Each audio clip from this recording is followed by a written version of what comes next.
সন্ধ্যেবেলা ছোটোখাটো খিদে লাগলে একটি একদম ছোটোখাটো রেসিপি আপনাদের সঙ্গে ঝটপট যেটা তৈরি করা যায় ওই রেসিপি আপনাদের সঙ্গে শেয়ার করলাম। রেসিপিটা হচ্ছে কর্ন চাট। তাহলে পুরো ভিডিওতে দেখে নেওয়া যাক কেমনভাবে আমি বানিয়েছি কর্ন চাট রেসিপি।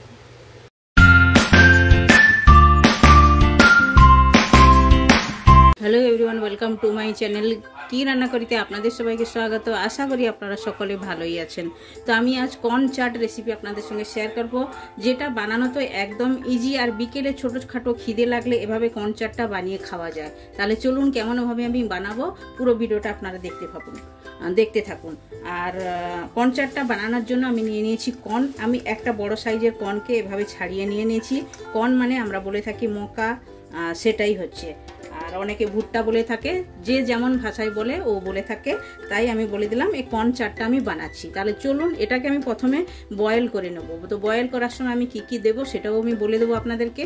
লবণ দিয়েই আমি বয়েল করব, তারপরে এটাতে যে যে চাট লাগবে ওগুলো আমি আপনাদের সঙ্গে শেয়ার করবো এক এক করে। প্রথমে আমি সেদ্ধ করে নেব এটা। তো গ্যাস চালু করে গ্যাসের মধ্যে আমি একটা টোপ বসিয়ে দিয়েছি, আর টোপের মধ্যে এখন দিয়ে দেবো স্বাদ মতো লবণ। স্বাদ মতো আমি লবণটা দিলাম, দিয়ে আমি কর্নগুলো অ্যাড করে দেবো। আর এই যে জলটা দিয়েছি, জলের মাত্রাটা একদম বরাবর মাত্রা দিতে হবে। আর এটা সেদ্ধও হবে, জলটাও এতে শুকিয়ে যাবে, ওই হিসাবেই জলটা দিতে হবে। তো এখন আমি সেদ্ধ করে ফিরে আসছি। তো দেখুন কর্নটা সেদ্ধ হয়ে গেছে ভালোভাবে। এখন কর্নটা আমি একটা আলাদা বাউলের মধ্যে নিয়ে নেব।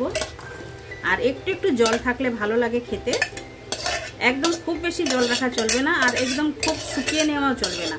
আপনারা যদি একদম শুকিয়ে নেন তাহলে এর ভেতরে যে রস ভাবটা ওটা থাকবে না, একদম শুকনো লাগবে, ওটা কিন্তু চাটে খেতে ভালো লাগে না। তো দেখুন সবগুলো আমি নিয়ে নিয়েছি, গরম একদম ধোঁয়া বেরোচ্ছে। এখন আমি এটাতে চাটের জন্য কিছু মশলা অ্যাড করব। তো মশলার মধ্যে আমি কি নিয়েছি ওগুলো আমি এক এক করে আপনাদের সঙ্গে শেয়ার করে নেব।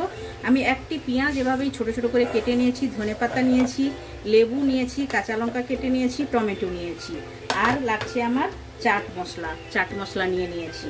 আপনাদের কাছে চাট মশলা না থাকলে চাট মশলাটা আপনারা বাড়িতেও বানিয়ে নিতে পারেন। কেমনভাবে বানাবেন ওটাও আমি বলে দিচ্ছি। 1 চামচ ধনের গুঁড়ি, 1 চামচ জিরের গুঁড়ি, আর 1 চামচ লঙ্কার গুঁড়ি, আর 1 চামচ আমচুর পাউডার দিয়ে সবগুলো লবণ দিয়ে স্বাদ মতো লবণ দিয়ে ভালো করে মিক্সড করে নেবেন। একদম তৈরি হয়ে যাবে চাট মশলা, যেমন বাজারের চাট মশলার মতো একদম সুন্দরভাবে তৈরি হয়ে যাবে। এটা বাড়িতেও বানাতে পারেন। আমি আপনাদেরকে এই টিপসটা বললাম, আপনারা ট্রাই করতে পারেন। এখন আমি দিয়ে দেবো কুচনো পেঁয়াজ,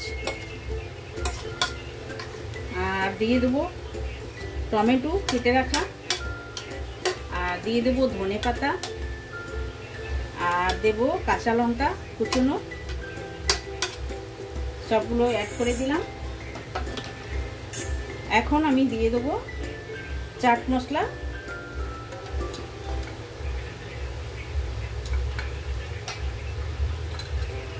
চাট মশলাটা আমি দিয়ে দিলাম। এখন আমি অ্যাড করব ভাজা জিরের গুঁড়ো। এটা অপশনাল, থাকলে আপনারা দিবেন, না যদি থাকে স্কিপ করতে পারেন। দিলে কিন্তু এর টেস্টটা খুবই ভালো হয়ে থাকে। আর এইভাবে করে বানিয়ে খেলে যারা ডায়েট করে তাদের পক্ষে তো খুবই ভালো। একদম বিনা অয়েলতে এভাবেই করে বানিয়ে আপনারা খেতে পারেন। লেবুর রসটা আমি অ্যাড করি না, লেবুর রসটা অ্যাড করে দেবো। এটা গন্ধরাজ লেবু, তার রস আমি দিচ্ছি। খুবই সুন্দর একটা খুশবু আসে, যারা ব্যবহার করেন তারা তো জানতেই পারবেন। এইবার ভালো করে সব জিনিসটা মিক্সড করে নেব। দেখুন এই চাটটা সন্ধেবেলা ছোটোখাটো খিদে লাগলে আপনারা এভাবে বানিয়ে খেতে পারেন, কিংবা যারা ডায়েট করে থাকে এভাবে এক বাউল বানিয়ে খেয়ে নিলে আর নাস্তাতে কোনো প্রয়োজন হয় না, এটাই খাওয়া যায় ভালোভাবে। এখানে স্বাদ মতো লবণ অ্যাড করবো। আমি সেদ্ধতেও লবণ দিয়েছি, তবু একটুখানি লবণ আমি অ্যাড করলাম, বেশি না, একটু বাস। লবণটা আপনারা দেখে দিবেন, চেখে নেবেন। যদি লবণ ঠিক থাকে দেওয়ার কোনো প্রয়োজন নেই, আর যদি লাগে আপনারা অ্যাড করতে পারেন। দেখলেন কর্ন চাটটা কত সুন্দরভাবে তৈরি হয়ে গেল। এখন আমি একটা বাউলের মধ্যে ট্রান্সফার করে নেব।